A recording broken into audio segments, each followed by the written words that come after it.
വിലയേറിയ സന്നിധിയിൽ നമുക്ക് ഒരുമിച്ച് ചേർന്ന് വരുവാൻ, നമ്മുടെ പ്രത്യാശയെ ഉണർത്തുന്ന പാട്ടുകൾ പാടി സന്തോഷിക്കുവാൻ കർത്താവ് നൽകിയ സാവകാശത്തെ ഓർത്ത് സന്തോഷിക്കാം, ദൈവത്തെ സ്തുതിക്കാം. സ്വർഗരാജ്യത്തിൽ വലിയവൻ എന്ന വിലപ്പെട്ടൊരു സത്യം നമ്മുടെ കർത്താവ് കഴിഞ്ഞ പ്രസംഗത്തിൽ പറഞ്ഞത് കഴിഞ്ഞ ക്ലാസ്സിൽ നമ്മൾ ഓർക്കാനിടയായിട്ട് തീർന്നു. അതിനെ അധികരിക്കുന്നതായ ചിന്തകളാണ് കഴിഞ്ഞ 1-2 ക്ലാസ്സുകളിലായിട്ട് നാം ധ്യാനിക്കുവാൻ ഇടയായിട്ട് തീർന്നത്. നമ്മുടെ ഈ പ്രസംഗത്തിൽ നിന്ന് ചിന്തിക്കുന്ന പ്രധാനപ്പെട്ട ചിന്താവിഷയത്തിൻ്റെ കാതലായൊരു സത്യമാണ് അവിടെ നമുക്ക് ഉൾക്കൊള്ളാനായിട്ട് കഴിയുന്നത്. ആരാണ് സ്വർഗരാജ്യത്തിൽ വലിയവൻ എന്ന് ചോദിച്ചാൽ ഉത്തരം വ്യക്തമാണ്. കർത്താവിൻ്റെ വചനം ആചരിക്കുകയും പഠിപ്പിക്കുകയും ചെയ്യുന്നവനാണ്. അതുകൊണ്ട് അതിൽ നമ്മൾ ഉൾക്കൊണ്ട ആത്മീയ പാഠങ്ങൾ പ്രായോഗികമാക്കി നമ്മുടെ വീട്ടിലും സഭയിലും ആയിരിക്കത്തക്കവണ്ണം ദൈവാത്മാവ് നമ്മെ സഹായിക്കട്ടെ. ഇതിൻ്റെ മറുവശം കർത്താവ് ആ വാക്യത്തിൽ തന്നെ വ്യക്തമാക്കുന്നുണ്ട്. അതും കൂടെ നാം ഈ ബന്ധത്തിലൊന്ന് ചേർത്ത് ഓർത്തു പോകണം എന്ന് ആഗ്രഹിക്കുന്നു. മത്തായി സുവിശേഷം 5-ാം അധ്യായത്തിൻ്റെ 19-ാമത്തെ വാക്യം നമുക്ക് ഒരിക്കൽ കൂടി വായിക്കാം. നമ്മൾ ഇതുവരെ ചിന്തിച്ച കാര്യങ്ങളും ആ വാക്യത്തിലുണ്ട്. അതിൻ്റെ മറുവശവും നമുക്ക് ഉൾക്കൊള്ളുവാനായിട്ട് സാധിക്കുന്നുണ്ട്. 5-ാം അധ്യായത്തിൻ്റെ 19-ാമത്തെ വാക്യം. ഏറ്റവും ചെറിയ കൽപ്പനകളിൽ നിന്ന് അഴിക്കുകയും മനുഷ്യരെ അങ്ങനെ പഠിപ്പിക്കുകയും ചെയ്യുന്നവർ സ്വർഗരാജ്യത്തിൽ ഏറ്റവും ചെറിയവരെന്ന് വിളിക്കപ്പെടും. അവരെ ആചരിക്കുകയും പഠിപ്പിക്കുകയും ചെയ്യുന്നവർ സ്വർഗരാജ്യത്തിൽ വലിയവൻ എന്ന് വിളിക്കപ്പെടും. അപ്പോൾ ആ വാക്യത്തിൻ്റെ പ്രാരംഭ ഭാഗത്ത് കർത്താവ് ഇനി നമ്മൾ ചിന്തിക്കാൻ ഉള്ള വിഷയമാണ് പറയുന്നത്. ആ വാക്കുകൾ അതിൽ തന്നെ അതിശക്തമായ സന്ദേശം നമുക്ക് നൽകുന്നുണ്ട്. അതിൽ 1-2 വാക്കുകൾ നമ്മൾ പ്രാരംഭത്തിൽ ഓർക്കണം എന്ന് വിചാരിക്കുകയാണ്. ഈ ഏറ്റവും ചെറിയ കൽപ്പന. അപ്പോൾ നമ്മുടെ കർത്താവ് ഈ പ്രസംഗത്തിൽ വളരെ വലിയ അനേക കൽപ്പനകൾ പങ്കിടാനിടയായിട്ട് തീരുന്നുണ്ട്. ഈ കൽപ്പനകളെല്ലാം കർത്താവ് പറയുമ്പോഴും ഇസ്രയേൽ ജനത്തിന് കൊടുത്ത പ്രധാനപ്പെട്ട കൽപ്പനകളുടെ പശ്ചാത്തലത്തിലാണ് അത് ഓർപ്പിക്കുവാൻ ഇടയായിട്ട് തീരുന്നത്. അപ്പോൾ ഇവിടെ നമ്മൾ കാണുന്ന വളരെ ശ്രദ്ധേയമായൊരു വാക്കാണ് ഏറ്റവും ചെറിയ കൽപ്പന. നമുക്കതിനെക്കുറിച്ച് പിന്നീട് ചിന്തിക്കാം. മറ്റൊരു വാക്ക് ഞാൻ അതിൽ നിന്ന് ഓർക്കാനായിട്ടിടയായി തീർന്നത്, ഏറ്റവും ചെറിയ കൽപ്പനകൾ പലതുണ്ടാകും, പക്ഷേ അവിടെ ഒരു വാക്ക് കർത്താവ് വളരെ പ്രാധാന്യത്തോടെ പറയുന്നുണ്ട്. ഏറ്റവും ചെറിയ കൽപ്പനകളിൽ ഒന്ന്. അപ്പോൾ ഇവിടെ നമ്മൾ മനസ്സിലാക്കുന്നതായ കാര്യം, നമ്മുടെ കർത്താവ് ഏറ്റവും പെർഫെക്റ്റായിട്ടുള്ളതായ ആ അനുസരണത്തെയാണ് ആഗ്രഹിക്കുന്നത് എന്നുള്ളതായ വലിയ സത്യം നമുക്കിവിടെ ഉൾക്കൊള്ളാനായിട്ട് സാധിക്കുന്നുണ്ട്. പിന്നെ ആചരിക്കുകയും പഠിപ്പിക്കുകയും ചെയ്യുക എന്നുള്ളതാണ് കഴിഞ്ഞ ക്ലാസ്സിൽ നമ്മൾ വിശദമായിട്ട് ഓർത്തത്. ഇവിടെ എൻ്റെ ഒരു മറുവശം പറയുന്നുണ്ട്. എന്താണ് വാക്കുകൾ? ഏതാണ്?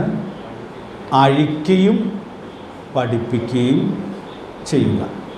അപ്പോൾ വാക്കുകൾക്കൊരു യോജിപ്പുണ്ടെങ്കിലും അതെത്രയോ വ്യത്യസ്തമായൊരു കാര്യമായിരിക്കുന്നു എന്നുള്ളത് നാം ഇവിടെ ഉൾക്കൊള്ളുകയാണ്. അപ്പം ഞാനിന്ന് രാത്രിയിൽ ഓർപ്പിക്കാനായിട്ട് ആഗ്രഹിക്കുന്നതായ കാര്യം, ഞാൻ അനേക വർഷങ്ങളായിട്ട് ഈ വചനം തുടർമാനമായിട്ട് ഇങ്ങനെ പഠിപ്പിക്കുന്നുണ്ട്. അപ്പം ഈ വചനത്തിൻ്റെ മുമ്പിൽ ഭയത്തോടെ ഓർത്തൊരു കാര്യം, ദൈവത്തിൻ്റെ വചനം ആചരിക്കുകയും പഠിപ്പിക്കുകയും ചെയ്യുന്നത് അനുഗ്രഹമാണ്. പക്ഷേ അഴിക്കുകയും പഠിപ്പിക്കുകയും ചെയ്യുന്നത് എത്രയോ ഗൗരവതരമായ കാര്യമാണ് എന്നുള്ളത് നമ്മുടെ കർത്താവ് ഈ പ്രസംഗത്തിൽ വളരെ വ്യക്തമായിട്ട് വെളിപ്പെടുത്തുകയാണ്. അതുകൊണ്ട് എന്നെ സ്പർശിച്ച 2-3 വാക്കുകൾ ഞാൻ ആദ്യം ഓർപ്പിച്ചു എന്ന് മാത്രമേ ഉള്ളൂ. അതുകൊണ്ട് പ്രിയപ്പെട്ടവരെ, നമുക്ക് തന്നിട്ടുള്ള ജീവിതം ദൈവം തന്നിട്ടുള്ളതായ ദൈവത്തിൻ്റെ പ്രമാണങ്ങളോടുള്ളതായ വിശ്വസ്തതയിൽ സൂക്ഷിക്കുക എന്നുള്ളത് അതിൽ തന്നെ എത്രയോ പ്രധാനപ്പെട്ട കാര്യമായിട്ട് ഇരിക്കുന്നു. ദൈവാത്മാവ് നമ്മെ സഹായിക്കട്ടെ. അതിൽ ആദ്യത്തെ വാക്കാണ് ഞാൻ ഇന്ന് രാത്രി ഓർപ്പിക്കണമെന്ന് ആഗ്രഹിക്കുന്നത്. ഏറ്റവും ചെറിയ കൽപ്പന. നമ്മൾ ഈ വാക്യം മുമ്പൊരു ക്ലാസ്സിൽ സാമാന്യം വിശദമായിട്ട് ഓർത്തായിരുന്നു. സ്നാനത്തെക്കുറിച്ചുള്ള പഠനത്തിൽ നമ്മളൊരു തലക്കെട്ട് കൊടുത്തായിരുന്നു, ഓർക്കുന്നുണ്ടോ? സ്നാനം ഒരു വലിയ കൽപ്പന. അപ്പോൾ അതിൻ്റെ ഒരു മറുവശമാണ് നമുക്കിവിടെ ഉൾക്കൊള്ളാനായിട്ട് സാധിക്കുന്നത്. അപ്പോൾ സ്നാനം മുതലായ വലിയ കൽപ്പനകൾ അഴിച്ച് പഠിപ്പിച്ച് ജനത്തെ വഴിതെറ്റിക്കുന്നവർ വളരെയാണ്. അത് ഞാൻ വിശദീകരിക്കേണ്ടതായ ആവശ്യമില്ല. ചിലരുടെയൊക്കെ ജീവിത ദൗത്യം തന്നെ ആളുകൾ സ്നാനപ്പെട്ട് വേർപെടാതിരിക്കത്തക്കവണ്ണം എന്തൊക്കെ കാര്യങ്ങൾ ചെയ്യാമോ അതൊക്കെ ചെയ്യാനുള്ള വലിയ ബദ്ധപ്പാടിലാണ് അനേകർ മുമ്പോട്ട് പോകുവാൻ ഇടയായിട്ട് തീരുന്നത്. അപ്പോൾ നമ്മുടെ കർത്താവ് ഈ പറഞ്ഞ വാക്കുകൾക്ക് ആ കാലത്തും പ്രസക്തി ഉണ്ടായിരുന്നു, ഈ കാലത്തിലും അതിൻ്റെ പ്രസക്തി വർദ്ധിച്ചു വന്നിരിക്കുന്നു എന്നുള്ളത് നമുക്ക് ഇവിടെ ഉൾക്കൊള്ളുവാനായിട്ട് സാധിക്കുകയാണ്. അപ്പം അതുകൊണ്ട് പ്രിയപ്പെട്ടവരെ, ദൈവത്തിൻ്റെ വചനം അഴിച്ച് പഠിപ്പിച്ച് ആളുകളെ തെറ്റിക്കാനുള്ള വലിയ പ്രവൃത്തികളും അങ്ങനെയുള്ള മിഷനുകളും ഒക്കെ നടന്നുകൊണ്ടിരിക്കുന്ന ഒരു തലമുറയിലാണ് ഞാനും നിങ്ങളും ജീവിക്കുവാൻ ഇടയായിട്ട് തീരുന്നത്. അപ്പോൾ അതുകൊണ്ട് നമ്മളിവിടെ മനസ്സിലാക്കേണ്ടുന്നൊരു കാര്യം, ഇതാചരിച്ച് പഠിപ്പിച്ച് നമ്മുടെ പ്രാണപ്രിയൻ്റെ കൽപ്പനയോട് ഏറ്റവും കൃത്യമായി അനുസരണം കാണിക്കുന്നൊരു ശേഷിപ്പായിട്ട് ഈ തലമുറയിൽ സാക്ഷ്യം വഹിക്കുവാൻ നമുക്ക് സാധിക്കണം എന്നുള്ളതാണ് ദൈവം നമ്മെക്കുറിച്ച് ആഗ്രഹിക്കുന്നത്. ദൈവത്തിൻ്റെ ആത്മാവ് നമ്മെ സഹായിക്കട്ടെ. നമുക്കറിയാം, നമ്മുടെ കർത്താവിൻ്റെ കാലഘട്ടത്തിൽ വലിയ കൽപ്പന അഴിച്ച് പഠിപ്പിച്ചിട്ടുള്ള ചില ഉദാഹരണങ്ങൾ നമ്മുടെ കർത്താവ് എടുത്ത് പറഞ്ഞിട്ടുള്ളത് നമുക്ക് കാണുവാനായിട്ട് കഴിയുന്നുണ്ട്. ഞാനതൊരു വിശദമായി പറയുന്നില്ല. എങ്കിലും ഈ അഴിച്ച് പഠിപ്പിക്കുക എന്ന് പറഞ്ഞാൽ എന്താണ് അതുകൊണ്ട് അർത്ഥമാക്കുന്നത് എന്നുള്ളതായ കാര്യം നമുക്ക് നമ്മുടെ കർത്താവിൻ്റെ വിശദീകരണത്തിലൂടെ തന്നെ ഉൾക്കൊള്ളാനായിട്ട് സാധിക്കും. മർക്കോസ് സുവിശേഷം 7-ാം അധ്യായത്തിൻ്റെ 10-ാമത്തെ വാക്യത്തിൽ അന്നത്തെ ആത്മീക നേതൃത്വം ഒരു വലിയ കൽപ്പനയെ അഴിച്ച് പഠിപ്പിച്ചതായ കാര്യം നമ്മുടെ കർത്താവ് ഉദാഹരണമായിട്ട് ചൂണ്ടിക്കാണിക്കുന്നുണ്ട്. ഇത് നമുക്കറിയാം, എങ്കിലും ഞാനിവിടെ ഒന്ന് ചേർത്ത് ഓർപ്പിക്കണം എന്ന് ആഗ്രഹിക്കുകയാണ്. ഈ അഴിച്ച് പഠിപ്പിക്കുക എന്ന് പറഞ്ഞാൽ എത്ര ഭയങ്കരമായൊരു കാര്യമായിരിക്കുന്നു എന്നുള്ളത് ഈ നമ്മുടെ കർത്താവ് പറഞ്ഞ ഈ ഉദാഹരണത്തിൽ നമുക്ക് വളരെ കൃത്യമായി ഉൾക്കൊള്ളാനായിട്ട് സാധിക്കും. വായിക്കാം, മർക്കോസ് 7-ന്റെ 10-ാമത്തെ വാക്യം. നിന്റെ അപ്പനെയും അമ്മയെയും ബഹുമാനിക്കുക എന്നും അപ്പനെയോ അമ്മയെയോ പ്രാകുന്നവൻ മരിക്കണമെന്നും മോശെ പറഞ്ഞുകൊണ്ട്. അപ്പോൾ അവിടെ കർത്താവ് ആ ന്യായപ്രമാണത്തിലെ വളരെ പ്രധാനപ്പെട്ട ഈ കൽപ്പന എടുത്ത് പറയുകയാണ്. ഞാനിന്ന് ഈ കൽപ്പനയിലൂടെ പോയപ്പോൾ ഓർത്തു, ഇത് നമ്മുടെ ഈ സമൂഹം പോലും വളരെ വലിയ കൽപ്പനയായിട്ട് കാണുന്നതായ ഒന്നാണ്. ഞാൻ ഈ LP സ്കൂളിലൊക്കെ പഠിക്കുന്ന നാളുകളിൽ, നിങ്ങൾ പഠിച്ചപ്പോഴും ആരെങ്കിലുമൊക്കെ പറഞ്ഞു കാണും, അന്നൊക്കെ സാധാരണ മാതാപിതാക്കളെക്കുറിച്ച് പറയുന്നൊരു വാചകമുണ്ട്. നമുക്ക് ആ വാചകത്തോട് മുഴുവൻ യോജിപ്പില്ല. പക്ഷേ ആ വാചകത്തിൻ്റെ അർത്ഥത്തിൽ അവർ പറയുന്നത് അപ്പനും അമ്മയും ഓർക്കുന്നുണ്ടോ? കാണപ്പെട്ട ദൈവങ്ങളാണ് എന്ന് ഇങ്ങനെ സാധാരണ പറയും. ഈ ബാല്യ മനസ്സിലേക്ക് അതിൻ്റെ ആ പ്രാധാന്യം ഒന്ന് നൽകാനായിട്ട് ഒരു പക്ഷേ പറയുന്നതായിരിക്കാം അത്. അപ്പോൾ ഞാൻ പറയാൻ ശ്രമിക്കുന്നതായ കാര്യം, നാം ജീവിക്കുന്ന ഈ തലമുറ തന്നെ ഈ വിഷയം എത്രയോ പ്രധാനപ്പെട്ട വിഷയമായിട്ടാണ് കാണുന്നത് എന്നുള്ളതായ സത്യം നമുക്കിവിടെ ഉൾക്കൊള്ളാനായിട്ട് സാധിക്കുകയാണ്. അതുകൊണ്ട് ഞാനിവിടെ ഇങ്ങനെ ഓർപ്പിക്കട്ടെ, അങ്ങനെ കാണുന്നൊരു തലമുറയിൽ നമ്മൾ അതിൻ്റെ നിലവാരം സൂക്ഷിക്കാതെ പോകാനിടയായിട്ട് തീരുന്നത് നമ്മുടെ സാക്ഷ്യത്തെ ഏറെ പ്രതികൂലമായി ബാധിക്കും. പരീശന്മാരും ശാസ്ത്രിമാരും ആ കാലത്ത് ഒരുവിധം നിലവാരം സൂക്ഷിക്കുന്ന ആളുകൾ ആയിരുന്നു. അതുകൊണ്ട് 20-ാമത്തെ വാക്യത്തിൽ കർത്താവ് ഈ പ്രസംഗത്തിൽ പറയണ്ടല്ലോ, അതാണല്ലോ നമ്മുടെ പോർഷൻ്റെ ഒടുവിലത്തെ വാക്യം, നിങ്ങളുടെ നീതി പരീശന്മാരുടെയും ശാസ്ത്രിമാരുടെയും നീതിയെ കവിയണം. അപ്പോൾ ഒരു സാമാന്യ ജനത്തേക്കാൾ ഈ വിഷയത്തിലുമൊക്കെ അവർ ഉയർന്ന നിലവാരം പുലർത്തുന്നതായ ആളുകളാണ്. അപ്പോൾ ഈ സാമാന്യ ജനത്തേക്കാൾ താഴ്ന്ന നിലവാരം ദൈവമക്കളായ നമ്മിൽ കാണാനിടയായിട്ട് തീർന്നാൽ, കർത്താവിൻ്റെ ശിഷ്യന്മാരായ നമ്മിൽ കാണാനിടയായിട്ട് തീർന്നാൽ, പ്രിയപ്പെട്ടവരെ, നമ്മുടെ സാക്ഷ്യത്തെ അത് എത്രയോ പ്രതികൂലമായിട്ട് ബാധിക്കും. അപ്പോൾ അതുകൊണ്ട് ഞാൻ ഇന്ന് രാത്രിയിൽ ഈ വാക്കുകൾ പറയുമ്പോൾ, വളരെ ചെറിയ മക്കളുമൊക്കെ ഈ ക്ലാസ്സിൽ പലരും ഉണ്ട്, ഈ വചനം അതുപോലെ വിശ്വസിച്ച് ഏറ്റവും കൃത്യമായി നിങ്ങൾക്ക് പാലിക്കാനായിട്ട് സാധിച്ചാൽ അതിൽ ഉള്ള നന്മ എത്രയോ അധികമാണ്. ഞാനതിൻ്റെ ഒരു സാക്ഷിയാണ് എന്ന് ഞാൻ പലപ്പോഴും ചിന്തിക്കാറുണ്ട്. തെറ്റുകളും കുറ്റങ്ങളും ബഹുമാനക്കുറവും ഒക്കെ ചിലപ്പോൾ വന്നിട്ടുണ്ടായിരിക്കാം. പക്ഷേ അങ്ങനെ വരാതിരിക്കത്തക്കവണ്ണം ബാല്യം മുതൽ അത് സൂക്ഷിക്കണം എന്നുള്ളതായൊരു നിർബന്ധം എങ്ങനെയോ ദൈവാത്മാവ് എൻ്റെ ബാല്യകാലത്ത് തരാനിടയായിട്ട് തീർന്നു. അതുകൊണ്ട് ആ ഉൾക്കാഴ്ച ആവുന്നിടത്തോളം സൂക്ഷിച്ച് ജീവിക്കാനായിട്ട് ദൈവം കൃപ തന്നു എന്നുള്ളത് ഞാൻ ഓർക്കുകയാണ്. ക്രിസ്തുവിൻ്റെ ന്യായാസനത്തിന് മുമ്പ് നിൽക്കുമ്പോൾ വല്ല പോരായ്മകളൊക്കെ വെളിപ്പെടുമോ എന്നെനിക്കറിയാൻ പാടില്ല. എന്നാൽ അങ്ങനെ ഒരു സന്തോഷം എൻ്റെ മനസ്സിൽ ഉണ്ട്. അതുകൊണ്ട് ഞാനൊരു സാക്ഷ്യമായിട്ട് ഓർമ്മിക്കുകയാണ്. EPS ലേഖനം 6-ാം അധ്യായത്തിൽ പറയുന്നുണ്ടല്ലോ, നിനക്ക് നന്മയുണ്ടാകുവാനും നീ ഭൂമിയിൽ ദീർഘായുസ്സോടിരിപ്പാനും നിൻ്റെ അപ്പനെയും അമ്മയെയും ബഹുമാനിക്കുക. അത് എത്രയോ മനോഹരമായിട്ടുള്ളതായൊരു കൽപ്പനയാണ്.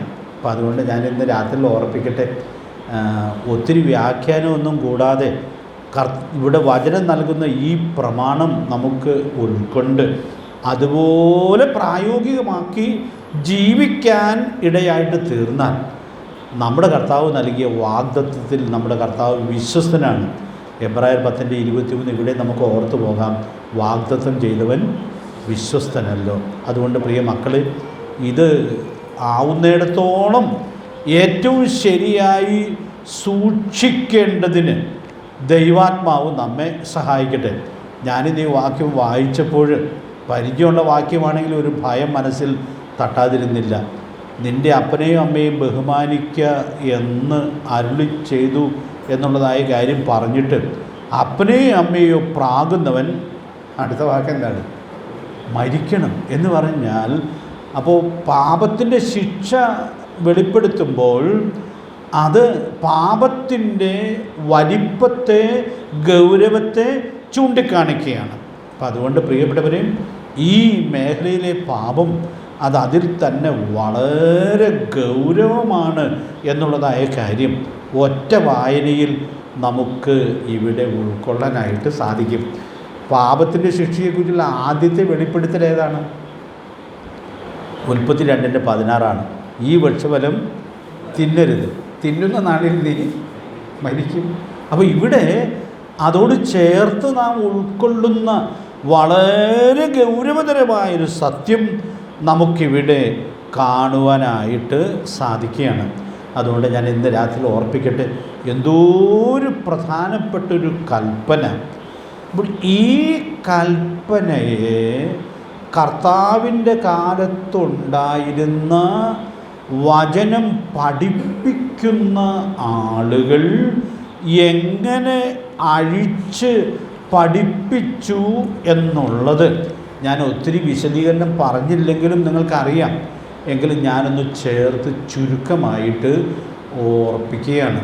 11-ാമത്തെ വാക്യത്തിൽ നമ്മൾ വായിക്കുന്നത്, ഒരു മനുഷ്യൻ അപ്പനോടോ അമ്മയോടോ നിനക്കെന്നാൽ ഉപകാരമായി വരേണ്ടത് വഴിപാടെന്നർത്ഥമുള്ള ഖുർബാൻ എന്ന് പറഞ്ഞാൽ മതി എന്ന് പറയുന്നു. അപ്പോൾ ഈ അഴിച്ചു പഠിപ്പിക്കുന്നതിൻ്റെ ആ ഗൗരവവും അതിൻ്റെ വഴിയും നമുക്കിവിടെ കാണാനായിട്ട് സാധിക്കുകയാണ്.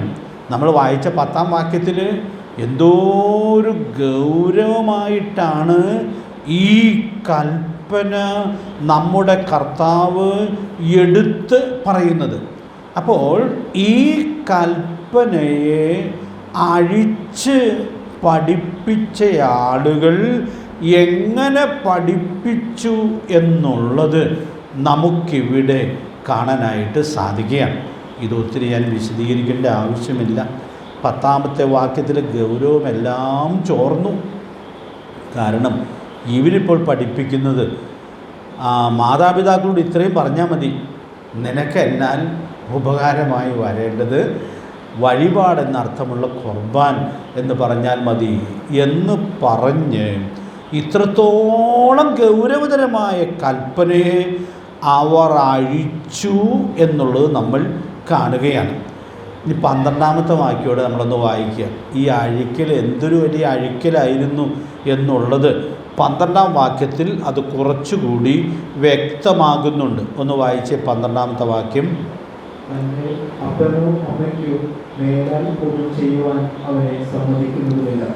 ഞാനിന്ന് ഈ വാക്യം വായിച്ച് അത്ഭുതപ്പെട്ടു പോയി. അപ്പോൾ ആദ്യത്തെ ആ പ്രമാണത്തിലൊന്ന് അഴച്ചു, പിന്നെ 12-ാം വാക്യത്തിലേക്ക് വരുമ്പോൾ പറയുന്നത്, ഇങ്ങനെ പറഞ്ഞു കഴിഞ്ഞാൽ പിന്നെ അപ്പനോ അമ്മയ്ക്കോ മേലാലൊന്നും ചെയ്യുവാൻ അവന് സമ്മതിക്കുന്നില്ല. നോക്കണേ, ദൈവം കൊടുത്ത കൽപ്പന എവിടെ നിൽക്കുന്നു? ഇവരിത് അഴിച്ചഴിച്ച് എത്രയോ ലാഘവപ്പെടുത്തുവാൻ ഇടയായിട്ട് തീർന്നു എന്നുള്ളത് നമുക്കിവിടെ ഉൾക്കൊള്ളാനായിട്ട് സാധിക്കുകയാണ്.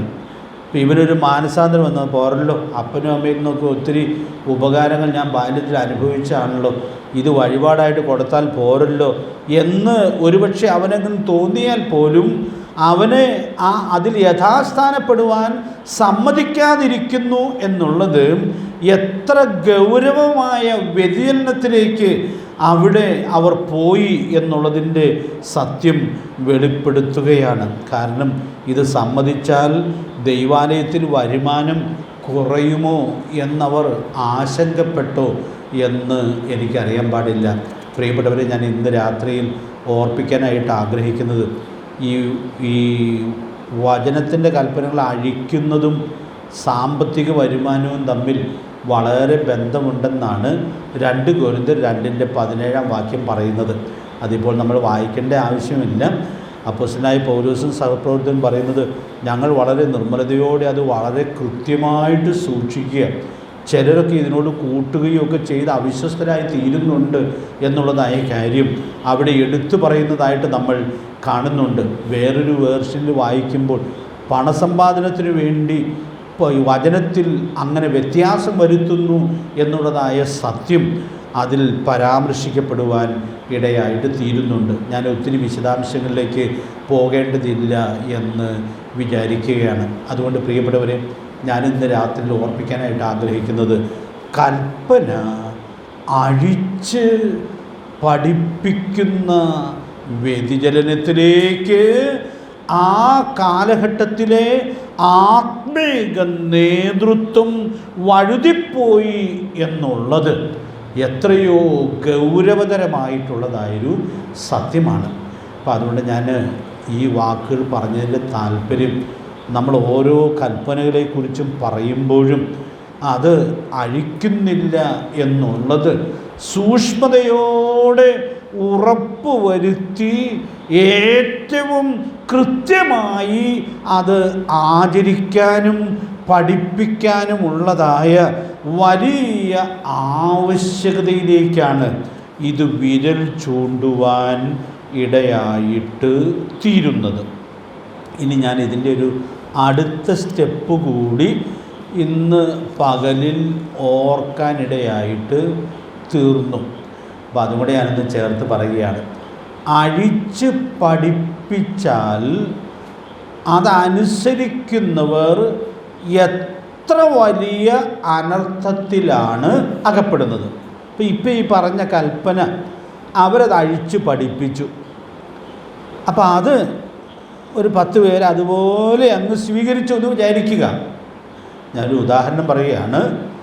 അത് അതുപോലെ അങ്ങ് സ്വീകരിച്ചു. അവരപ്പനും അമ്മയ്ക്കും കൊടുക്കേണ്ട കാര്യം വഴിപാടെന്നർത്ഥമുള്ള ഖുർബാൻ എന്ന് പറഞ്ഞു. മേലാൽ അപ്പനും അമ്മയ്ക്കൊന്നും ചെയ്യാതെ പോവുകയാണ്. പക്ഷെ ഇവർ ചെന്ന് അകപ്പെടുന്ന അനർത്ഥം എത്രയോ ഭയങ്കരമായ അനർത്ഥമാണ്. ഇവർ 10 പേര് ഇത് അനുസരിച്ചില്ല എന്ന് കരുതി ദൈവം കൊടുത്ത കൽപ്പനയ്ക്ക് വലിയ വ്യത്യാസം ഉണ്ടാകുമോ? ഒരു വ്യത്യാസവും ഉണ്ടാകുകയില്ല. അതിൻ്റെ ഗൗരവം ഒട്ടും ചോർന്നു പോകുകയുമില്ല. അതുകൊണ്ട് ഞാൻ ഇന്ന് രാത്രി ഓർപ്പിക്കാനായിട്ട് ആഗ്രഹിക്കുന്നത്, ദൈവം കൊടുത്തിട്ടുള്ളതായ കൽപ്പനകൾ എത്ര പേരഴിച്ച് പഠിപ്പിച്ചാലും അത് പിൻപറ്റുവാൻ ആയിരക്കണക്കിന് ആളുകൾ തയ്യാറായാലും, പ്രിയപ്പെട്ടവരെ, ദൈവത്തിന് തൻ്റെ പ്രമാണത്തെ ഒരിക്കലും മാറ്റാനായിട്ട് സാധിക്കുകയില്ല. അത് ഞങ്ങളുടെ നേതാക്കന്മാർ പറഞ്ഞുകൊണ്ടായിരുന്നു എന്ന് പറയുന്നത് ദൈവസന്നിധിയിൽ ഒരു ന്യായീകരണവും ആയിരിക്കുകയില്ല. അപ്പം അതുകൊണ്ട് ഞാൻ ഇന്ന് വളരെ ഭയത്തോടെ ഓർത്തൊരു കാര്യമാണ്, നേതൃത്വത്തിൽ നിൽക്കുന്ന ആളുകൾ പ്രത്യേകിച്ച് ദൈവത്തിൻ്റെ വചനം പങ്കിടുമ്പോൾ അതെത്ര സൂക്ഷ്മതയോടുകൂടി ചെയ്യാനുള്ളതായ ആവശ്യകതയുണ്ട്. കാരണം അത് അഴിച്ചൊക്കെ പഠിപ്പിച്ചാൽ അത് ആളുകൾ പിൻപറ്റാനിടയായിട്ട് തീർന്നാൽ പിൻപറ്റുന്ന ആളുകൾ വല്ലാത്ത അനർത്ഥത്തിൽ അകപ്പെടുവാൻ ഇടയായിട്ട് തീരും എന്നുള്ളത് നമുക്കിവിടെ ഉൾക്കൊള്ളാനായിട്ട് സാധിക്കുകയാണ്. അപ്പോൾ അതുകൊണ്ട് ഞാനിവിടെ ചേർത്ത് ഓർപ്പിക്കാനായിട്ട് ആഗ്രഹിക്കുന്നത്, അങ്ങനെ ഞങ്ങളെ പഠിപ്പിച്ച ആളിൽ ഇങ്ങനെ പറഞ്ഞുകൊണ്ടാണ് ഞങ്ങൾ അനുസരിച്ചത് എന്നുള്ളത് പ്രമാണം തന്ന ദൈവത്തിൻ്റെ മുമ്പിൽ ഒരു ന്യായമായിരിക്കുകയില്ല. എന്തുകൊണ്ടാണ് ന്യായമായിരിക്കുകയില്ല എന്ന് ഞാൻ പറഞ്ഞത്? ഈ പഠിപ്പിക്കലുള്ളതായ വ്യത്യസ്തതയെ തിരിച്ചറിയാനും തങ്ങളെ തന്നെ സൂക്ഷിക്കാനുമുള്ളതായ ഉത്തരവാദിത്വം ദൈവം ഇസ്രയേൽ ജനത്തിൻ്റെ നടുവിൽ സാമാന്യ ജനത്തിനും നൽകിയിരുന്നതായ വലിയ ഉത്തരവാദിത്വമാണ്. ഞാൻ ചില മാസങ്ങളായിട്ട്, കഴിഞ്ഞ ക്ലാസ്സുകളൊക്കെ ഓർപ്പിച്ച ഒരു സത്യം ചില മാസങ്ങളായിട്ട് ചിന്തിക്കുന്നൊരു കാര്യമാണ്. ഇസ്രയേലിൻ്റെ വചനം പഠിപ്പിക്കുന്ന പ്രമാണത്തിൽ, അതിൻ്റെ ക്രമീകരണത്തിൽ ഏറ്റവും കൃത്യമായി സൂക്ഷ്മതയോടെ വചനം പഠിപ്പിക്കേണ്ടത് എവിടെയാണെന്ന് കഴിഞ്ഞ ക്ലാസ്സിലൊക്കെ നമ്മൾ ചിന്തിച്ചത് വീട്ടിലാണ്. നമ്മൾ സഭയിലാണെന്ന്, സഭയിലെ ബൈബിൾ ക്ലാസ്സിനൊക്കെ പ്രാധാന്യമുണ്ട് കേട്ടോ, അതില്ല എന്ന് പറയാനല്ല ഞാൻ ഈ പറയുന്നത്. പക്ഷേ വീട്ടിൽ അവരെ പഠിപ്പിക്കേണ്ടതുപോലെ പഠിപ്പിച്ച് അടുത്ത തലമുറയെ രൂപപ്പെടുത്തിയെടുക്കുക എന്നുള്ളത് ഏറെ പ്രധാനപ്പെട്ടതായൊരു കാര്യമാണ്. അപ്പം അതുകൊണ്ട് ദൈവജനത്തിൻ്റെ നടുവിൽ ചിലപ്പോഴൊക്കെ വ്യാപകമായ വ്യതിചലനം പൊതുവെ സംഭവിച്ച നാടുകളിലും നന്നായി പഠിപ്പിക്കപ്പെട്ട് വളർത്തപ്പെട്ട മക്കൾ വളരെ ത്യാഗപൂർണമായി ദൈവത്തിൻ്റെ വചനത്തോട് വിശ്വസ്ത സൂക്ഷിച്ച ചരിത്രം നമുക്ക് ഉൾക്കൊള്ളാനായിട്ട് സാധിക്കുന്നുണ്ട്. അപ്പോൾ ഞാൻ ഇന്ന് രാത്രി ഓർപ്പിക്കാനായിട്ട് ആഗ്രഹിക്കുന്നതായ കാര്യം, അഴിച്ച് പഠിപ്പിച്ചു എന്നുള്ളതിന് കണ്ണുമടച്ച് അതിനെ അനുകരിച്ച് അതിൽ വീഴാനിടയായിട്ട് തീർന്നാൽ ദൈവം ഉത്തരവാദിയല്ല എന്നുള്ളത് ഇവിടെ ഞാൻ ചേർത്ത് ഓർപ്പിക്കാനായിട്ട് ശ്രമിക്കുകയാണ്. അതുകൊണ്ട് നമ്മുടെ ഉത്തരവാദിത്വം ഇത് പഠിക്കാനും മനസ്സിലാക്കാനുമുള്ള ഉത്തരവാദിത്വം എല്ലാ പ്രാധാന്യത്തിനും സൂക്ഷിക്കാനായിട്ട് സാധിക്കട്ടെ. ഞാൻ ഈ കാര്യം ഇങ്ങനെ ചിന്തിച്ചുകൊണ്ടിരുന്നപ്പോൾ നമുക്ക് എല്ലാവർക്കും വളരെ പരിചയമുള്ളൊരു വാക്യം മനസ്സിൽ വന്നു. നിങ്ങളുടെ മനസ്സിൽ വന്നു കാണുമായിരിക്കാം. വേറൊരു വിഷയമാണ് കർത്താവ് പറയുന്നത്. അത് വലിയൊരു വിഷയമാണ്. മത്തായി സുവിശേഷം 19-ാം അധ്യായത്തിൻ്റെ 5-ാമത്തെ വാക്യം ഒന്ന് വായിച്ചോളൂ. ഞാനതിൻ്റെ ബാക്കി വിഷയം വിശദീകരിക്കാനായിട്ട് ശ്രമിക്കുന്നില്ല. അതെല്ലാം നമ്മൾ ധാരാളം കേൾക്കുന്നതായ വിഷയമാണ്. മത്തായി 19-ന്റെ 5-ാമത്തെ വാക്യം. സൃഷ്ടിച്ചവൻ ആദിയിലവരെ ആണും പെണ്ണുമായി സൃഷ്ടിച്ചുവെന്നും അത് നിമിത്തം മനുഷ്യൻ അപ്പനെയും അമ്മയെയും വിട്ട് ഭാര്യയോട് പറ്റിച്ച് ഇരുവരും ഒരു ദേഹമായി തീരും എന്ന് അറിവ് ചെയ്യും എന്നും നിങ്ങൾ വായിച്ചിട്ടില്ലേ? അപ്പോൾ അവിടെ ആദ്യം പറഞ്ഞ വിഷയത്തെ പോലെ തന്നെ ഒരുപക്ഷെ അതിനേക്കാൾ കുറച്ചുകൂടി പ്രാധാന്യമുള്ള മേഖലയിലുള്ള ഒരു ചോദ്യത്തിന് നമ്മുടെ കർത്താവ് ഉത്തരം പറയുകയാണ്. ഞാനൊരു വാക്കൊന്ന് എടുത്തു പറയാനായിട്ടാണിത് പറഞ്ഞത്.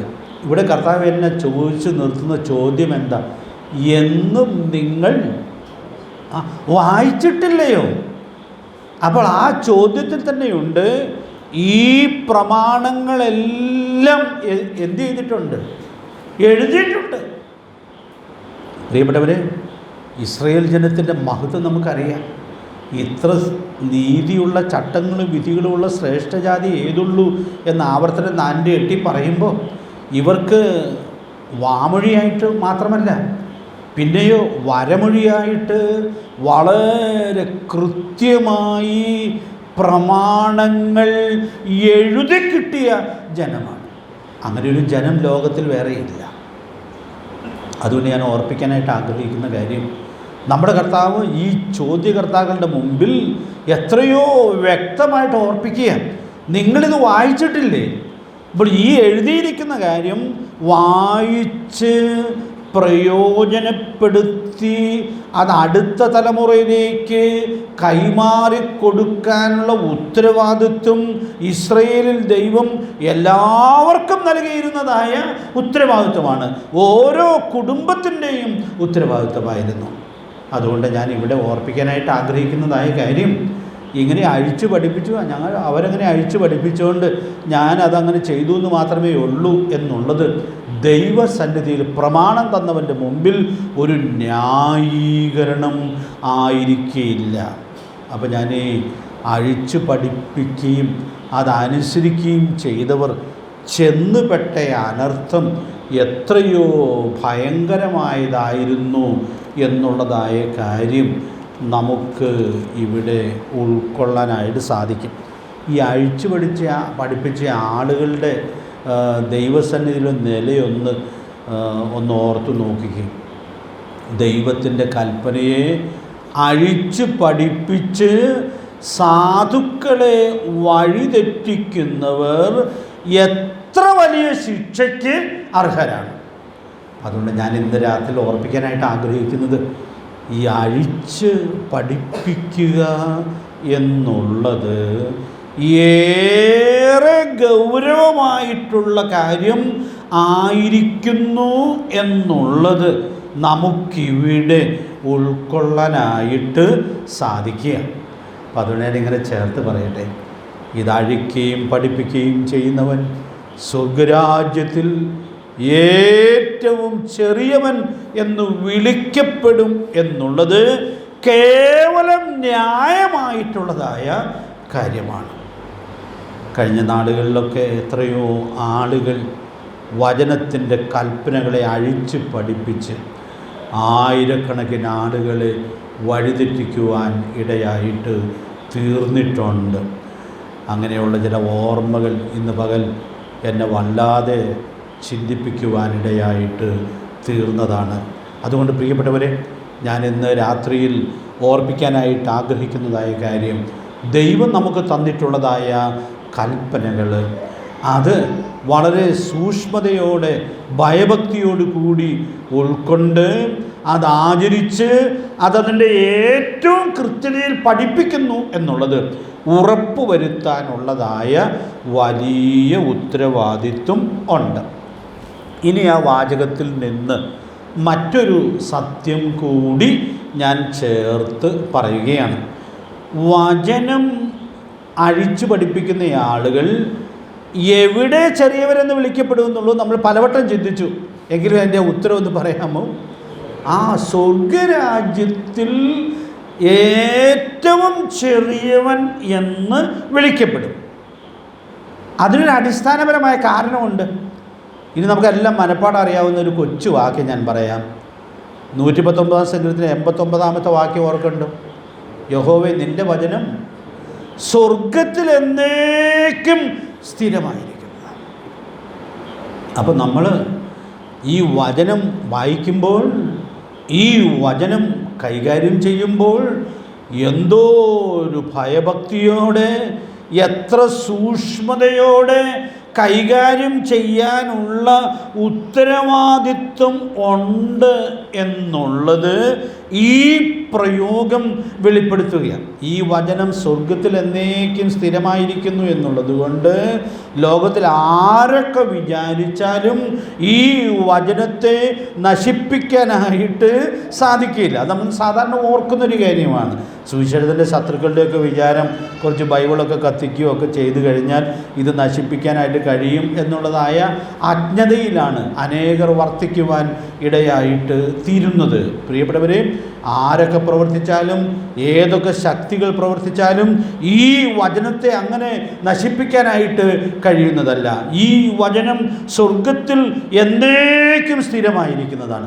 അങ്ങനെയുള്ള വചനം ദൈവം നമുക്ക് വെളിപ്പെടുത്തി നമ്മുടെ കരങ്ങളിൽ തന്നിരിക്കുകയാണ്. അപ്പോൾ നമ്മളത് കൈകാര്യം ചെയ്യുമ്പോൾ എത്ര സൂക്ഷ്മതയോടെ, ഭയഭക്തിയോടെ അത് കൈകാര്യം ചെയ്യുവാൻ കടപ്പാടുണ്ട് എന്നുള്ളതായ വലിയ സത്യം നമുക്കിവിടെ ഉൾക്കൊള്ളുവാനായിട്ട് സാധിക്കുകയാണ്. അപ്പോൾ ദൈവത്തിൻ്റെ നീതി നോക്കുമ്പോൾ സ്വർഗത്തിലെന്നേക്കും സ്ഥിരമായിരിക്കുന്ന വചനം, അതിലെ കൽപ്പനകളെ അഴിക്കുകയും പഠിപ്പിക്കുകയും ചെയ്യുന്നവൻ സ്വർഗരാജ്യത്തിലെ ഏറ്റവും ചെറിയവനായിരിക്കുക എന്നുള്ളതല്ലാതെ വേറെ എന്താണ് ദൈവത്തിന് ചെയ്യാനായിട്ട് സാധിക്കുന്നത്? അതുകൊണ്ട് ഞാൻ ഇന്ന് രാത്രിയിൽ ഓർപ്പിക്കാനായിട്ട് ആഗ്രഹിക്കുന്നത്, നമുക്ക് ഏറെ പരിചയമുള്ള, നമ്മൾ കൂടെ വായിക്കുന്ന, നമ്മൾ പ്രസംഗിക്കുന്ന ദൈവത്തിൻ്റെ വചനം നമ്മൾ കൈകാര്യം ചെയ്യുമ്പോൾ എത്ര സൂക്ഷ്മതയോടെ, എത്ര ഭയഭക്തിയോടെ നമുക്കിത് കൈകാര്യം ചെയ്യാനുള്ളതായ ഉത്തരവാദിത്വം ഉണ്ട്. ഈ പോർഷനിൽ തന്നെ ഒരു വാക്യമുണ്ടല്ലോ, ഒരു വള്ളിയെങ്കിലും പുള്ളിയെങ്കിലും ഒരു നാളും ഒഴിഞ്ഞു പോകുകയില്ല. അപ്പം അതുകൊണ്ട് വളരെ പ്രാർത്ഥനയോടെ, കർത്താവേ, വള്ളി പുള്ളി വിസർഗ വ്യത്യാസം കൂടാതെ ഈ വചനം ഏറ്റവും കൃത്യമായി ഉൾക്കൊണ്ട് അത് ഏറ്റവും ശരിയായി ആചരിച്ച് ഏറ്റവും ശരിയായി പഠിപ്പിക്കാനായിട്ട് കഴിയണം എന്നുള്ളതായ ആഗ്രഹവും ആശ്രയവും നമുക്ക് എപ്പോഴും ദൈവസന്നിധിയിൽ സൂക്ഷിക്കുവാനായിട്ട് സാധിക്കേണ്ടിയിരിക്കുന്നു. ദൈവാത്മാവ് നമ്മെ സഹായിക്കട്ടെ. ഇനി ഞാനൊരു അപകട സൂചന ഇവിടെ പറയുകയാണ്. സ്വർഗരാജ്യത്തിൽ ഏറ്റവും വലിയവൻ, സ്വർഗരാജ്യത്തിൽ ഏറ്റവും ചെറിയവൻ, ഇതാരെ ബാധിക്കുള്ളൂ? ഈ നോട്ടം സ്വർഗത്തിലേക്ക് എത്തുന്ന ആളുകളെ ഇത് ബാധിക്കുള്ളൂ. ഇത് വളരെ ഗൗരവതരമായിട്ടുള്ളതായൊരു കാര്യമാണ്.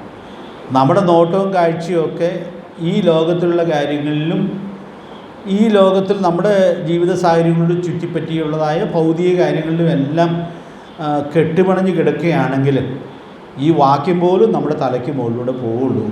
കാരണം സ്വർഗരാജ്യത്തിലോ അതിപ്പോൾ എന്തു ആയിക്കൊള്ളട്ടെ എന്ന് വിചാരിക്കുന്ന എന്തോരം വിശ്വാസികളുണ്ട്. പറയില്ല എന്ന് മാത്രമേ ഉള്ളൂ. മനസ്സിലെപ്പോഴും അതൊക്കെ അവിടെ ചെന്നിട്ടല്ലേ എന്ന് പോലും വിചാരിക്കുന്ന അവിശ്വാസികൾ പിന്നെ അങ്ങനെ പറയുന്നവരുണ്ട്. ചില വിശ്വാസികൾ അങ്ങനെ വിചാരിക്കുന്നതെന്നുള്ളത് അവരുടെ ജീവിതചര്യകളിലൂടെ തിരിച്ചറിയാനായിട്ട് സാധിക്കും. ഇന്ന് രാവിലെ ഞങ്ങൾ 1 ശമൂവേൽ 11-ാം അധ്യായമാണ് കുടുംബ പ്രാർത്ഥനയ്ക്ക് വായിച്ചത്. നിങ്ങളുമൊക്കെ അതിപ്പോൾ വായിച്ചുകൊണ്ടിരിക്കുകയാണല്ലോ. അപ്പോൾ അതുകൊണ്ട് ഇത് പറയാൻ കുറച്ച് എളുപ്പമുണ്ട് എന്ന് വിചാരിക്കുകയാണ്. ഇസ്രയേൽ മക്കൾക്ക് ഒരാക്രമണം ഉണ്ടാകുന്നതാണല്ലോ നമുക്ക് അവിടെ വായിക്കാനായിട്ട് സാധിക്കുന്നത്. അത് നിങ്ങളുടെ ഓർമ്മയിലുണ്ട് എന്ന് ഞാൻ വിചാരിക്കുന്നു. 11-ാം അധ്യായത്തിൽ നമ്മൾ കാണുന്നത് അമോന്യനായ നാഹാശ് ഗിലെയാദിലെ യാബേശിന് നേരെ പാളയമിറങ്ങി. അപ്പോൾ യാബേശ് നിവാസികൾ ഒരു ഉടമ്പടി ചെയ്യാം എന്ന് പറഞ്ഞു. ഉടമ്പടി ചെയ്യാമെന്ന് പറഞ്ഞപ്പോൾ ഈ നാഹാശ് വെച്ച വ്യവസ്ഥ നിങ്ങൾ ഓർക്കുന്നുണ്ടോ? ഇസ്രയേൽ മക്കളുടെ എല്ലാവരുടെയും വലങ്കണ്ണ് ചൂഴ്ന്നെടുത്ത് കളയണം. ഞാനിത് വായിക്കുമ്പോഴൊക്കെ എനിക്ക് ഭയങ്കര അത്ഭുതം തോന്നി. ഇയാൾ എന്തൊരു ദുഷ്ടനായ മനുഷ്യനാണ്. കാരണം ഇസ്രയേൽ മക്കളുടെ എല്ലാവരുടെയും വലങ്കണ്ണ് ചൂഴ്ന്നെടുത്ത് കളഞ്ഞിട്ട് ഉടമ്പടി ചെയ്യാം. നോക്കണേ. അപ്പം ഞാനവിടെ ഉൾക്കൊണ്ടതായൊരു കാര്യം, ദൈവത്തിൻ്റെ ജനത്തിൻ്റെ കാഴ്ച നഷ്ടപ്പെടുത്തുന്നതാണ് ശത്രുവായ പിശാചിൻ്റെ ഏറ്റവും വലിയ തന്ത്രം. അതുകൊണ്ട് ഇന്ന് രാത്രിയിൽ ഞാൻ വളരെ ഭയത്തോടെ ഈ വാക്കുകൾ ഓർപ്പിക്കുകയാണ്. ഞാൻ ആ വാക്യം വായിച്ചപ്പോൾ ഓർത്തൊരു കാര്യമുണ്ട്. ഇസ്രയേൽ മക്കൾ കുറേ നേതാക്കന്മാരുടെ അല്ല, പിന്നെയോ ഇസ്രയേൽ മക്കളുടെ എല്ലാവരുടെയും വലങ്കണ്ണ് ചൂന്നെടുത്ത് കളയണം. ഞാൻ ഇനി പറയാൻ പോകുന്ന വാചകം വളരെ പേടിച്ചാണ് ഞാൻ പറയുന്നത് കേട്ടോ. ദൈവജനത്തിൻ്റെ നടുവിൽ വ്യാപകമായ ആത്മീക കാഴ്ചക്കുറവ് ഈ നാളുകളിൽ നമ്മൾ കാണുകയാണ്. പ്രായോഗിക തലത്തിൽ അത് വെളിപ്പെടുന്നുണ്ട്. ഞാൻ ഇന്നലെ രാത്രി ഒരു യോഗത്തിൽ വചനം പറയുകയുണ്ടായി. നമ്മുടെ കൂട്ടത്തിൽപ്പെടാത്ത ഒരു ദൈവദാസന ആ യോഗത്തിൽ ഉണ്ടായിരുന്നു. അപ്പം ഞാൻ ഇതിനോട് ബന്ധപ്പെട്ട ചില കാര്യങ്ങളൊക്കെ പറഞ്ഞു. യോഗം കഴിഞ്ഞപ്പോൾ അദ്ദേഹം പറഞ്ഞു, എൻ്റെ ബദല് ഈ കാലമെന്ന് പറഞ്ഞു കഴിഞ്ഞാൽ വിശ്വാസികളാണെന്ന് പറയുന്നു മാത്രമേ ഉള്ളൂ. അവർ ഓരോ നടപടിക്രമങ്ങളും ശ്രദ്ധിച്ചാൽ ഈ ലോകത്തോടുള്ള പറ്റുമാനം കൊണ്ട് നിയന്ത്രിക്കപ്പെടുന്നത് പോലെയാണ് നമുക്ക് കാണാനായിട്ട് സാധിക്കുന്നത്. എനിക്ക് അദ്ദേഹം ആ വാക്കുകൾ പറഞ്ഞപ്പോൾ അതിൻ്റെ പിമ്പിലൊരു വേദനയുമുണ്ട് എന്നുള്ളത് ഓർക്കാനിടയായിട്ട് തോന്നി. ആ വേദനയെങ്കിലും ഉണ്ടാകട്ടെ, അതൊരു നല്ല ലക്ഷണമാണ്. അതുകൊണ്ട് ഞാൻ ഇന്ന് രാത്രിയിൽ ഓർപ്പിക്കാനായിട്ട് ആഗ്രഹിക്കുന്നത്, നമ്മുടെ കണ്ണുകൾ മങ്ങിയിട്ടുണ്ടോ? നമ്മുടെ കാഴ്ച സ്വർഗത്തോളം എത്തുന്നുണ്ടോ? പ്രത്യാശയുടെ പാട്ടുകൾ പാടുമ്പോൾ മാത്രമാണോ ഉള്ളൂ? അതോ ശരിക്കും കർത്തൃകാഹളം ധ്വനിക്കുന്ന കാര്യവും നമ്മൾ കർത്താവിലേക്ക് ചേർക്കപ്പെടുന്ന കാര്യവും നമ്മുടെ പ്രത്യാശയുടെ സജീവ വിഷയമായിട്ട് ഇരിക്കുന്നുണ്ടെന്നുള്ളത് നമ്മുടെ പ്രസംഗങ്ങളോ പാട്ടുകളോ അല്ല തെളിയിക്കേണ്ടത്, നമ്മുടെ ജീവിതമാണ് തെളിയിക്കേണ്ടത്. അത് ഞാൻ വളരെ ഭയത്തോടുകൂടി ഓർപ്പിക്കുകയാണ്. നമ്മുടെ കണ്ണുകൾ പിശാച് ചൂന്നെടുത്ത് കളയുന്നില്ലെന്നുള്ളത് വളരെ സൂക്ഷ്മതയോടുകൂടി ഉറപ്പ് വരുത്തി ജീവിക്കാനുള്ളതായ വലിയ ഉത്തരവാദിത്വമുണ്ട്. ഇസ്രായേൽ മക്കൾ ഏതായാലും ആ വലിയ വെല്ലുവിളിയുടെ മുമ്പിൽ അത് ഏറ്റെടുത്ത് ശൗലിൻ്റെ നേതൃത്വത്തിൽ വളരെ വിജയകരമായിട്ട് അതിനെ അതിജീവിച്ചു എന്നുള്ളത് നമുക്ക് വളരെ മനോഹരമായിട്ടുള്ളതായൊരു മാതൃകയാണ്. ഞാനിന്ന് രാവിലെ വായിച്ചപ്പോൾ ഓർത്തു, കർത്താവേ, ഇങ്ങനെയൊക്കെയുള്ള പ്രലോഭനങ്ങളും പരീക്ഷകളുമുള്ള കാലം, പക്ഷെ ദൈവത്തിൻ്റെ ജനത്തിൻ്റെ കണ്ണുകൾ തുറക്കപ്പെട്ട് ഇവൻ്റെ കണിയിൽ പെടാതെ വണ്ണം പിശാചിനോട് എതിർത്ത് നിന്ന് ഈ തലമുറയിൽ ഞങ്ങൾ പ്രത്യാശയുള്ളവരാണെന്നുള്ളത് നമ്മുടെ ജീവിതം കൊണ്ട് വെളിപ്പെടുത്തി സാക്ഷ്യം വഹിക്കത്തക്കവണ്ണം ദൈവത്തിൻ്റെ പരിശുദ്ധാത്മാവ് നമുക്ക് ധാരാളം ദൈവകൃപ നൽകട്ടെ. അതുകൊണ്ട് ഞാനിവിടെ ഓർപ്പിക്കാൻ ആഗ്രഹിക്കുന്നത്, സ്വർഗരാജ്യത്തെക്കുറിച്ചുള്ള കാഴ്ച എത്തുന്ന ആളുകൾ സ്വർഗത്തിലെന്നേക്കും സ്ഥിരമായിരിക്കുന്ന വചനം പ്രായോഗികമാക്കി ജീവിക്കേണ്ടതിനു വേണ്ടി ഏതു വിലയും കൊടുക്കും, ഏത് നഷ്ടവും ഏറ്റെടുക്കും. നഷ്ടം വന്നെയും വന്നോട്ടെ, ഞാൻ പ്രമാണം തെറ്റിക്കാൻ ഒരുക്കമല്ല എന്നുള്ളതായ സമർപ്പണം അവർ ജീവിതത്തിൽ സൂക്ഷിക്കുവാൻ ഇടയായിട്ട് തീരും. ഈ ഉൾക്കാഴ്ച ഇല്ലാത്ത ആളുകൾ, സ്വർഗരാജ്യം വരെ കാഴ്ച എത്താത്ത ആളുകൾ, അവർ വചനം അഴിക്കും, പഠിപ്പിക്കും. അവർക്ക് തൽക്കാലം ഇവിടെ വലിയവരായി തീരണം എന്നുള്ളതായ ആഗ്രഹമായിരിക്കും അവരുടെ മനസ്സിൽ സജീവമായിട്ടുള്ളത്. ആ ആഗ്രഹത്തെ അങ്ങനെ ഒത്തിരി കുറ്റപ്പെടുത്താൻ പറ്റുകയില്ലല്ലോ. മർക്കോസ് സുവിശേഷം 9-ാം അധ്യായത്തിൻ്റെ 34-ാമത്തെ വാക്യത്തിൽ നമ്മുടെ കർത്താവിൻ്റെ മരണത്തോട് വളരെ അടുത്ത സമയത്ത് പോലും ശിഷ്യന്മാരുടെ നടുവിൽ ഒരു തർക്കമുണ്ടായല്ലോ. ഓർക്കുണ്ടോ വിഷയം എന്താണെന്ന്? തങ്ങളിൽ ആരാണ് വലിയവൻ എന്നുള്ളതാണ്. ഗുരു ക്രൂശിക്കപ്പെടാൻ പോവുകയാണ്. പക്ഷേ അതൊന്നും അവരെ ബാധിക്കുന്ന കാര്യമല്ല. പ്രിയപ്പെട്ടവരെ, ഞാനിന്ന് രാത്രി ഓർപ്പിക്കാനായിട്ട് ആഗ്രഹിക്കുന്നതായ കാര്യം, ആ ശിഷ്യന്മാർക്കത് സംഭവിച്ചെങ്കിൽ നമുക്കും അത് സംഭവിച്ചു കൂടായികയില്ല. അതുകൊണ്ട് ഞാൻ ഇന്ന് പകൽക്കാലം ഓർത്തൊരു കാര്യമുണ്ട്, ഇവിടെ വലിയവനാകണ്ട, പിന്നെയോ സ്വർഗരാജ്യത്തിൽ വലിയവനായിരിക്കണം എന്നുള്ളതായ ആ ലക്ഷ്യത്തിൻ്റെ ഏകാഗ്രത സൂക്ഷിച്ചുകൊണ്ട് ഓരോ ദിവസവും നമ്മൾ ജീവിക്കുന്നു എന്നുള്ളത് സൂക്ഷ്മതയോടുകൂടി ഉറപ്പാക്കേണ്ടതിന് ദൈവാത്മാവ് നമുക്കേവർക്കും സമൃദ്ധിയായിട്ടുള്ള ദൈവകൃപ നൽകട്ടെ. അതുകൊണ്ട് ഞാൻ ഈ വിശദീകരണത്തോട് ചേർത്ത് എഫേസ്യ ലേഖനം 1-ാം അധ്യായത്തിൻ്റെ 17-ാമത്തെ വാക്യമൊന്ന് പരാമർശിക്കുകയാണ്. അത് വളരെ വലിയൊരു വാചകമാണ്. അതിൽ നിന്ന് ഇടയ്ക്കൊരു വാക്ക് വായിക്കാൻ പ്രയാസമായതുകൊണ്ട് ഞാനതിൽ പ്രസക്തമായ വാക്കുകൾ എടുത്തു പറയാം. അതുകൊണ്ട് പൗലോസ് പ്രാർത്ഥിക്കുന്നത് ദൈവമക്കളുടെ ഹൃദയദൃഷ്ടി പ്രകാശിക്കേണ്ടതിന് വേണ്ടി പ്രാർത്ഥിക്കുക. അവിടെ വേറെ പല കാര്യങ്ങളൊക്കെ പറയുന്നുണ്ട്. ഹൃദയദൃഷ്ടി പ്രകാശിച്ചാൽ കാണേണ്ട ഒത്തിരി കാര്യങ്ങളുടെ വിശദാംശം ആ വാക്യത്തിലുണ്ട്. അതൊരു നല്ല പഠനമാണ്.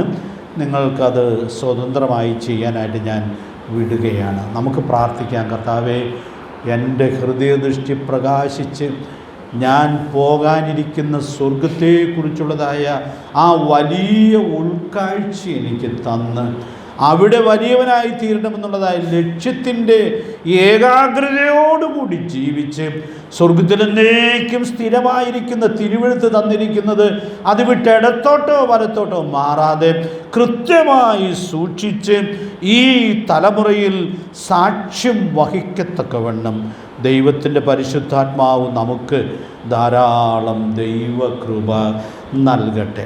ഇനി പരിചയമുള്ളൊരു വാക്യം ചേർത്ത് പറഞ്ഞ് ഞാനിവിടെ അവസാനിപ്പിക്കാം എന്ന് വിചാരിക്കുന്നു. ഹ്രസ്വദൃഷ്ടിയെക്കുറിച്ച് പത്രോസ് അപ്പോസ്തലൻ വളരെ മനോഹരമായൊരു സ്റ്റേറ്റ്മെൻറ്റ് 2 പത്രോസ് 1-ാം അധ്യായത്തിൻ്റെ 9-ാമത്തെ വാക്യത്തിൽ പറയുന്നുണ്ട്. അവയില്ലാത്തവനോ കുരുടനത്രേ, അവൻ ഹ്രസ്വദൃഷ്ടി ഉള്ളവനും തൻ്റെ മുമ്പിലത്തെ പാപങ്ങളുടെ ശുദ്ധീകരണം മറന്നവനും തന്നെ. അപ്പം അതുകൊണ്ട് ഞാനിങ്ങനെ ഓർപ്പിക്കുന്നു, നമുക്ക് നല്ല ദീർഘദൃഷ്ടിയുള്ളവരായിട്ട് ജീവിക്കാം. ഞാൻ ഇതുവരെ വിശദീകരിച്ചതുപോലെ നമ്മുടെ മുമ്പിലുള്ള പ്രത്യാശയെക്കുറിച്ചുള്ള ശരിയായ വീക്ഷണത്തോടെ ജീവിക്കാം. ആ ഉൾക്കാഴ്ചയോടെ ജീവിക്കാം. ഇവിടെ പത്രോസ് അപ്പോസ്തലൻ പറയുന്നത് നമുക്ക് പുറകോട്ട് തിരിഞ്ഞ് നോക്കാനും ഒരു വീക്ഷണം, കാഴ്ച വേണം. പുറകോട്ട് തിരിഞ്ഞ് നോക്കണം. ഇവിടെ ദൈവജനത്തിന് സംഭവിച്ചിട്ടുള്ളതായൊരു വീഴ്ച ദൈവത്തിൻ്റെ ദാസൻ പറയുകയാണ്. ഈ ഹ്രസ്വദൃഷ്ടിയിൽ അകപ്പെട്ട വിശ്വാസികൾ എന്തു മറന്നു എന്നാണ് പറയുന്നത്? ആ മുമ്പിലത്തെ പാപങ്ങളുടെ ശുദ്ധീകരണം മറന്നു. ഇന്നലെ നമ്മളിവിടെ എല്ലാവരും കർത്തൃമേശ ഈ ഓർമ്മയുടെ അനുഷ്ഠാനം ആചരിച്ചവരാണ്. എങ്കിലും ഞാൻ ചേർത്തൊരു വാക്ക് പറയുകയാണ്. നമ്മൾ ആ ഓർമ്മയുടെ അനുഷ്ഠാനം ആചരിക്കുമ്പോൾ നമ്മൾ കർത്താവിനെ ഓർക്കും, നമ്മെ കൊണ്ടുവന്നിരിക്കുന്ന സ്ഥാനത്തെ ഓർക്കും. അപ്പോൾ നമ്മൾ നന്ദിയോടെ തിരിഞ്ഞു നോക്കും. നമ്മൾ മുമ്പേ ആരായിരുന്നു എന്നുള്ളത് ഓർക്കും, എവിടെ കിടന്നവരായിരുന്നു എന്നുള്ളത് ഓർക്കും. ഇസ്രായേൽ പോലൊരു സംബന്ധമില്ലാത്തവരായിരുന്നു, വാഗ്ദത്ത നിയമം അന്യരായിരുന്നു, പ്രത്യാശയില്ലാത്തവരായിരുന്നു, ലോകത്തിൽ ദൈവമില്ലാത്തവരായിരുന്നു എന്നുള്ളത് ഓർക്കും. പാപത്തിൻ്റെ മ്ലേച്ഛതയിൽ ജീവിച്ച പൂർവ്വകാലം ഓർക്കും. പരമാർത്ഥമായിട്ടൊരു ദൈവത്തിൽ അത് ഓർത്താൽ ദൈവസന്നിധിയിൽ ഏറ്റവും വിനയപ്പെടും. താഴ്മയിൽ നിലനിൽക്കാൻ ഇതിനേക്കാൾ ഉത്തമമായൊരു ഔഷധമില്ല. അതുകൊണ്ട് പ്രിയപ്പെട്ടവരെ, നമുക്ക് പുറകോട്ട് തിരിഞ്ഞു നോക്കാനുള്ളതായ കാഴ്ച നഷ്ടപ്പെടുന്നതും ഏറെ അപകടകരമാണ്. നമ്മൾ അഹങ്കാരികളായിട്ടൊക്കെ മാറിപ്പോകുന്നതിനുള്ളതായ വലിയ അപകട സാധ്യത ഉണ്ട്. ദൈവാത്മാവ് നമ്മെ സഹായിക്കട്ടെ. നമുക്ക് നല്ല ഹൃദയദൃഷ്ടി പ്രകാശിപ്പിക്കപ്പെട്ടവരായിട്ട് മുമ്പോട്ട് നോക്കി നമ്മുടെ പ്രത്യാശയെ പുതുക്കുന്നവരും, പുറകോട്ട് നോക്കി നമ്മെ എവിടുന്നാണ് ഈ പ്രത്യാശയിലേക്ക് കൊണ്ടുവന്നത് എന്നുള്ളത് ഓർത്ത് നന്ദിയോടെ ദൈവസന്നിധിയിൽ വിനയപ്പെടുന്നവരുമായിട്ട് ജീവിക്കുവാൻ ദൈവത്തിൻ്റെ പരിശുദ്ധാത്മാവ് നമുക്ക് കൃപ നൽകട്ടെ. അപ്പം നമ്മുടെ കാഴ്ച ശരിയായിരിക്കുക എന്നുള്ളത് അതിൽ തന്നെ എത്രയോ പ്രധാനപ്പെട്ടതായൊരു കാര്യമായിട്ട് ഇരിക്കുന്നു. അപ്പോൾ സ്വർഗരാജ്യത്തിൽ ഏറ്റവും വലിയവനെന്ന് വിളിക്കപ്പെടുമാറ് ആ കാഴ്ചയോടുകൂടി കർത്താവ് തന്നിട്ടുള്ള വചനം ആചരിച്ച് പഠിപ്പിച്ച് സാക്ഷ്യം വഹിക്കുവാൻ കർത്താവ് നമ്മെ സഹായിക്കട്ടെ. അഴിച്ച് പഠിപ്പിക്കുന്ന ഗണത്തിൽ നമ്മൾ ഒരിക്കലും പെടുന്നില്ല എന്നുള്ളത് വളരെ സൂക്ഷ്മതയോടുകൂടി ഉറപ്പാക്കി ജീവിക്കുവാൻ കർത്താവ് നമ്മെ സഹായിക്കട്ടെ. അഴിച്ച് പഠിപ്പിക്കുന്നവരുടെ കണിയിൽപ്പെടാതെ നമ്മെ തന്നെ സൂക്ഷിക്കേണ്ടതിന് ദൈവാത്മാവ് നമുക്ക് ധാരാളം ദൈവകൃപ നൽകട്ടെ. കർത്താവിൻ്റെ വിലയേറിയ നാമം ഇന്നും എന്നേക്കും വാഴ്ത്തപ്പെടുമാറാകട്ടെ.